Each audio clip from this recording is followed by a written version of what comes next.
Bienvenue dans cette émission spéciale. Nous recevons pour vous ce jour le député de la 8e circonscription électorale, l'honorable Habibou Kougou, élu sur la liste du Parti Les Démocrates. Avec lui, nous parlerons des grandes décisions issues de la session ordinaire du bureau exécutif du Parti Les Démocrates. Nous parlons également de la vie du Parti Les Démocrates dans la 8e circonscription électorale. Honorable, bonjour. Bonjour, monsieur Jérémy. Alors, vous avez pris part à cette grande rencontre du bureau exécutif du Parti Les Démocrates. Revenons sur les grandes décisions qui sont sorties de cette rencontre. Merci beaucoup. Je voudrais donc profiter de l'opportunité que vous m'offrez pour dire bonjour à tous vos auditeurs et surtout bonjour à tous nos militants du Parti Les Démocrates, plus particulièrement ceux du Septentrion. Alors effectivement, comme vous l'avez dit, le Parti politique Les Démocrates a eu sa première session ordinaire de l'année 2024 il y a 2 jours à Cotonou, à son siège, à Badjiro-Médé. Alors, à l'issue donc de cette première session, le parti est revenu sur certains points de l'actualité politique béninoise, notamment la question donc de la relecture du code qui a été validée par rapport à la vérification de la constitutionnalité au niveau de la Cour constitutionnelle et a été promulguée immédiatement par le chef de l'État. Sur la question aussi de l'usage des casques au niveau du pays, qui vous souviennent depuis environ une semaine aujourd'hui, une lutte farouche, acharnée en train de mener contre les non-porteurs de casques qui se déplacent avec les engins à 2 roues. À cela s'ajoute également les mesures prises en faveur des amailleux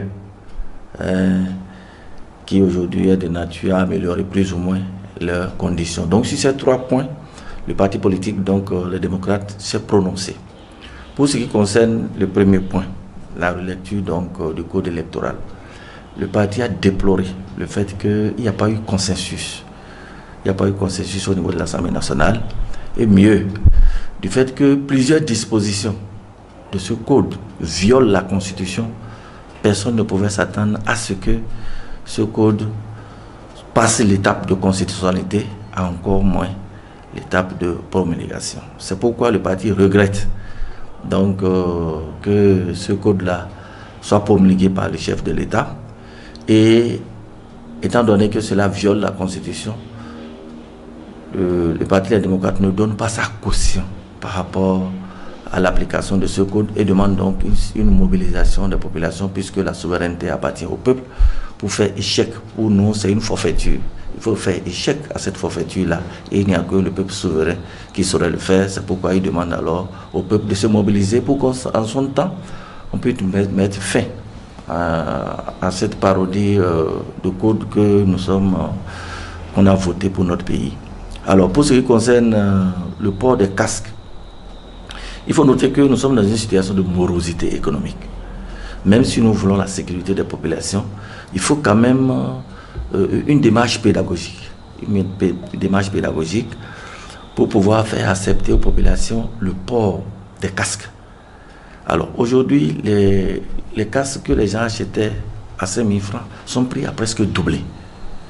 Le prix a doublé à cause donc de l'inflation que nous observons. Et à partir de cet instant, nous pensons qu'il serait utile qu'on puisse mettre un peu de la mesure dans la mise en œuvre de cette lutte-là contre le non-port des casques. À 2 points, pour que le gouvernement puisse véritablement amener les populations à porter, le gouvernement pourrait aller à la subvention, de manière à réduire le prix de l'accès donc à ces casques-là aux populations, et mieux, dans la lutte proprement dite. La façon dont la lutte est menée, c'est une façon sauvage. On traque nos populations comme si c'était des bêtes, des animaux, au point où des accidents graves sont à déplorer, même des pertes en vie humaine. Alors, quelle est cette politique-là? Comment on peut vouloir du bien de la population et en même temps nous créer des dommages? Nous pensons que ce n'est pas juste. Il est important donc que le gouvernement puisse améliorer sa façon de faire. On n'est pas contre le fait qu'on demande aux gens de porter des casques, mais il faut mettre de la mesure, il faut mettre un peu de l'humanisme dans ce qu'on est en train de faire. parce que nos propres populations ne sont pas des animaux qu'il faut traquer comme des bêtes sauvages. Non, pas du tout.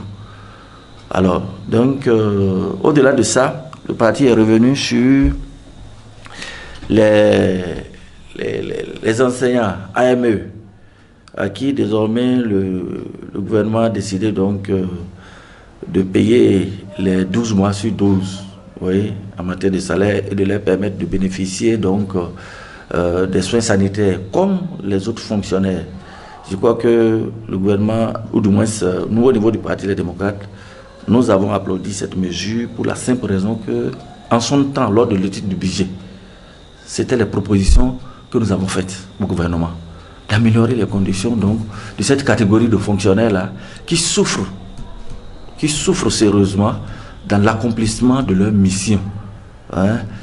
Et un de mes collègues a même adressé une question au gouvernement dans ce sens-là et a fait un certain nombre donc, de propositions.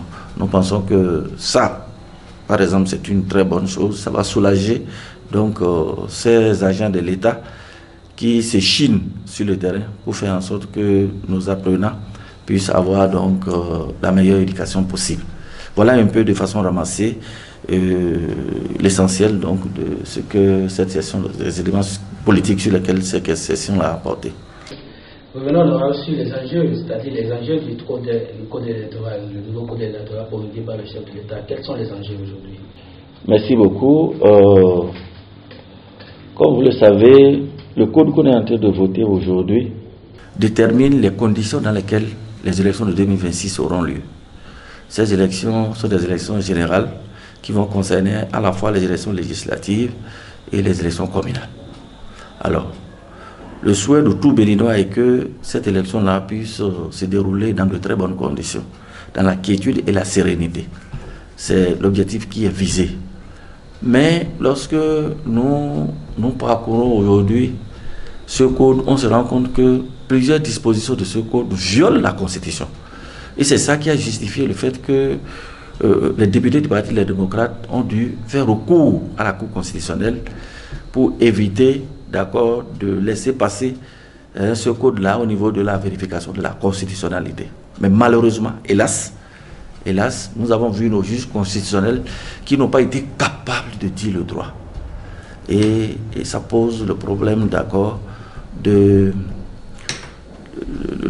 problème du fonctionnement des institutions de la République. Nous avons déploré le fonctionnement de la Sénat et je crois que la Cour constitutionnelle vient aussi de montrer ses insuffisances quant à sa capacité de prendre position par rapport à des questions de droit. Nous pensons que les questions de droit sont des questions, c'est des sciences. C'est des sciences. Et là, le juge constitutionnel n'a pas été capable de dire le droit. Et nous pensons que c'est regrettable. C'est regrettable parce que ce code porte en lui les germes de crise pour les élections à venir. Et c'est la raison pour laquelle nous, jusqu'à présent, nous pensons que nous n'allons pas baisser les bras, nous allons combattre ce code-là jusqu'à notre dernière goutte de sang. Parce qu'on pense que ce code n'est pas bon.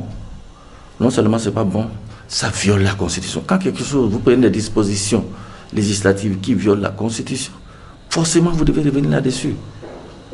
Nous pensons que c'est juste que ce n'est pas bon, pas du tout alors. Et ce n'est pas bon que le chef de l'État, qui est le garant du respect de la Constitution, contribue à la violation de cette même Constitution-là. Nous avons vu le juge constitutionnel violer lui-même sa propre jurisprudence. Violer sa propre jurisprudence. Ça pose problème. Tout porte à croire que le Bénin, en matière du droit, a son droit qui lui est propre. Or, malheureusement, le droit, c'est une science. Le droit est universel. Oui, ce n'est pas propre au Bénin. Ce qui fait que, du point de vue scientifique, c'est comme si nous nous ridiculisons aux yeux du monde entier. Oui, ça ne concerne pas ceux qui sont en train de poser l'acte, ça concerne presque tous les Béninois. Parce qu'on se pose la question de savoir s'il n'y a pas de cadre au Bénin pour dire le droit. Donc voilà pourquoi j'ai dit que le problème du fonctionnement de nos institutions se pose. Oui, nos institutions ne sont pas libres, nos institutions ne sont pas capables d'être autonomes, de dire le droit comme cela se doit. Et je pense que dans un système démocratique où le pouvoir judiciaire n'est pas capable de soutenir la démocratie, alors là, on dirait qu'il n'y a plus de démocratie. Ouais, voilà un peu ce que je peux dire par rapport à ça. Merci Honorable. Alors, le parti Les Démocrates ne partage pas l'avis de la mouvance présidentielle par rapport à l'adoption de ce code électoral. À quoi doit-on s'entendre les mois à venir? La mouvance, c'est que ce code permet de renforcer le système partisan.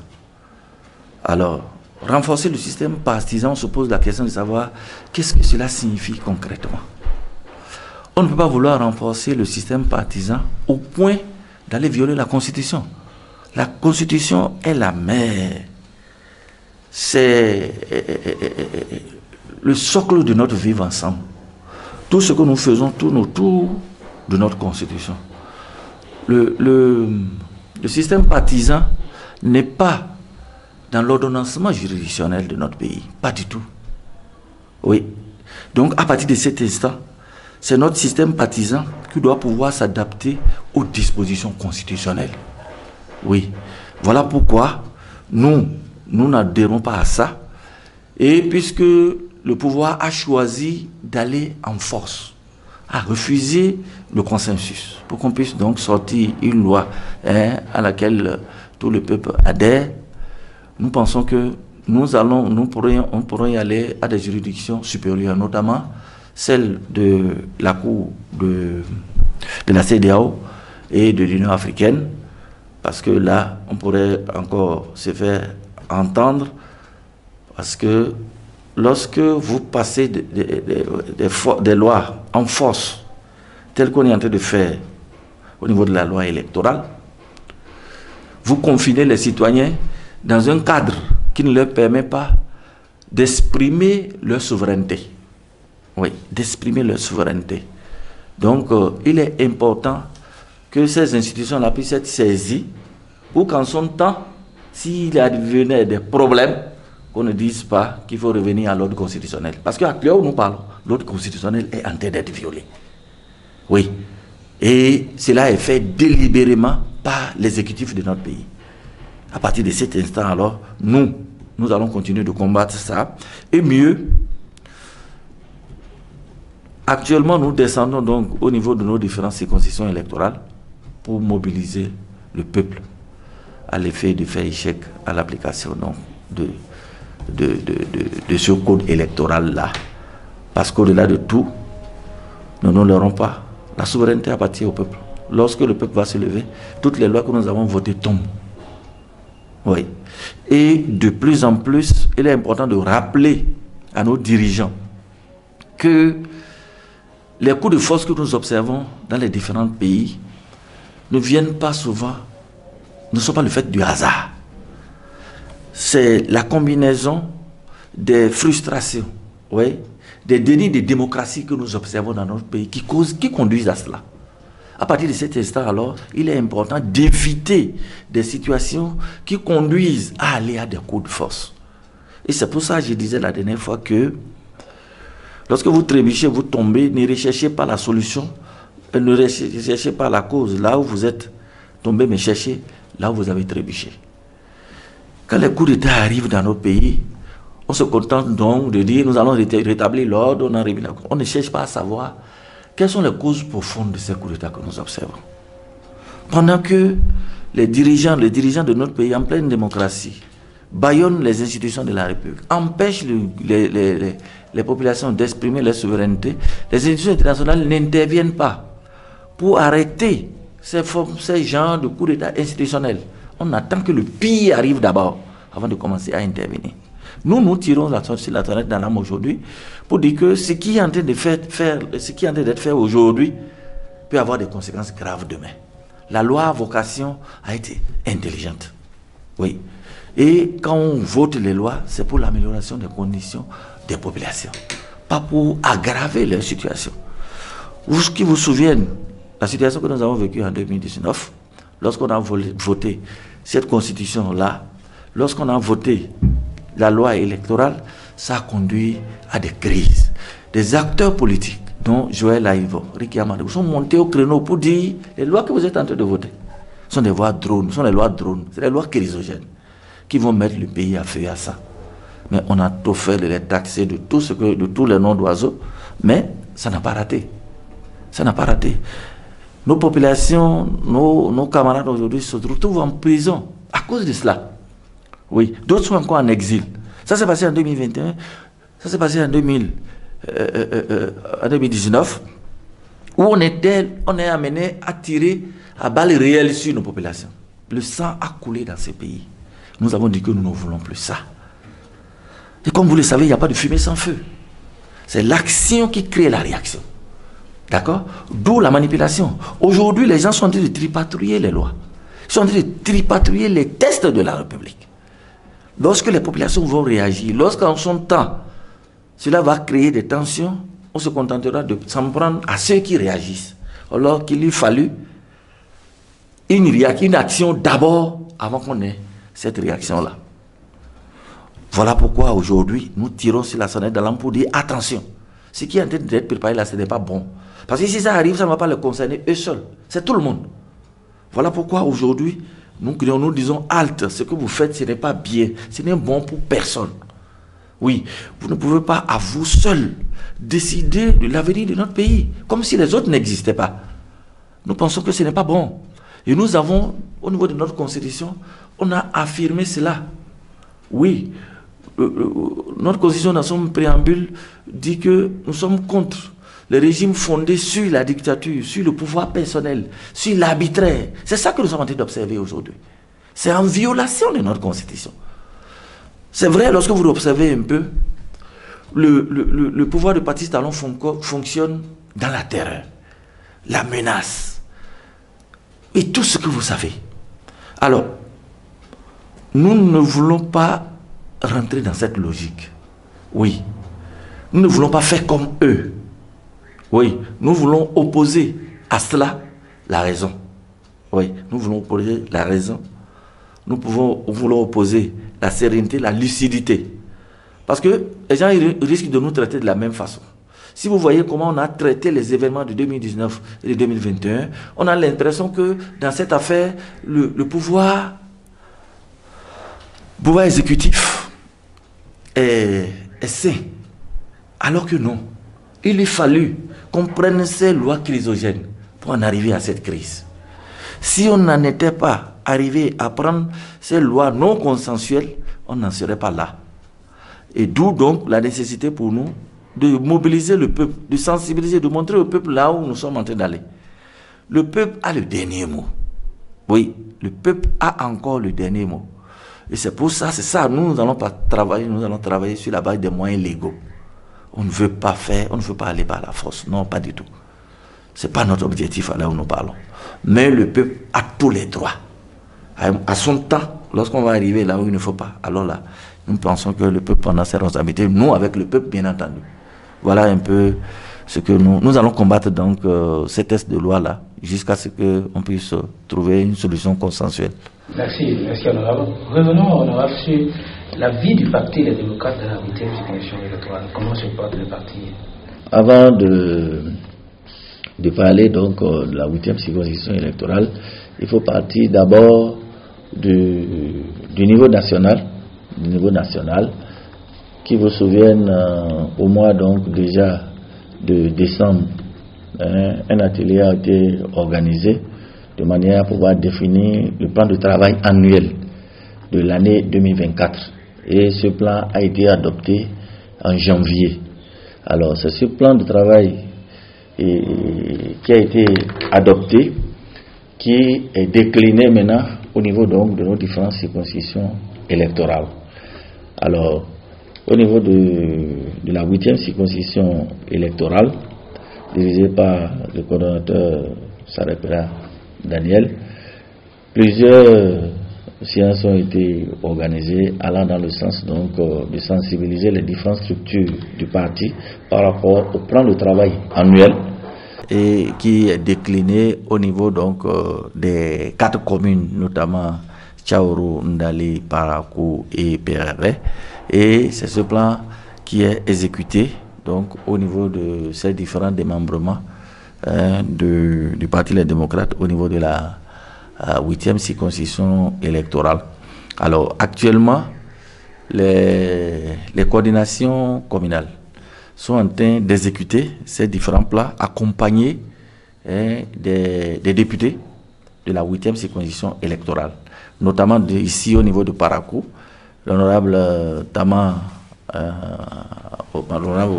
Viviane et Habib, le suppléant de l'honorable Sariki Raoufou. Vous les avez vus au niveau donc du 1er et du 2e arrondissement, dans le cadre donc de la mobilisation de nos militants à la base. Et surtout, le travail qui est actuellement en cours, c'est la mobilisation de nos militants par rapport au code électoral. Il s'agit actuellement de sensibiliser nos militants par rapport aux tenants et aux aboutissants de ce code-là, qui nous pensons chrysogène dans un certain nombre de ces articles pour ce qui concerne la question du parrainage et le taux d'attribution, le taux de suffrage qui permet l'attribution des sièges. En ce point-là, le code actuel est très dangereux, très grave. Donc une sensibilisation est actuellement en cours au niveau donc de nos différentes communes, et cela va se poursuivre dans les arrondissements, les quartiers et les villages. Et voilà un peu le travail qui est en train d'être fait. Et dans le même temps, un travail est en train également d'être fait par rapport à la question de l'adhésion. L'adhésion des militants du Parti Les Démocrates, et ce qui leur permet donc désormais d'avoir un fichier des militants et la carte de militants. À ce niveau, ce travail est en cours déjà depuis le mois de décembre et ça se poursuit inlassablement. Et mieux, les coordinations de nos différentes communes sont en train de travailler également à l'effet de sortir les populations qui jusque-là n'ont pas encore fait les enrôlements au niveau donc de l'ANIP, qui vous souviennent que depuis environ 2 ou 3 mois, l'Agence nationale d'identification des personnes a déployé ses agents dans les différentes communes au niveau des arrondissements, à l'effet donc de ratisser les populations qui jusque-là ne se sont pas encore fait enrôler.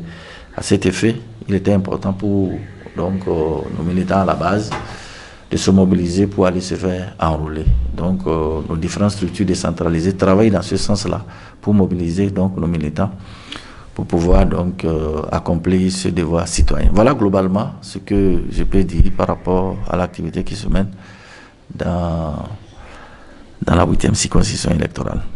Merci d'avoir accepté notre invitation. Mesdames et messieurs, nous sommes au thème de cette émission.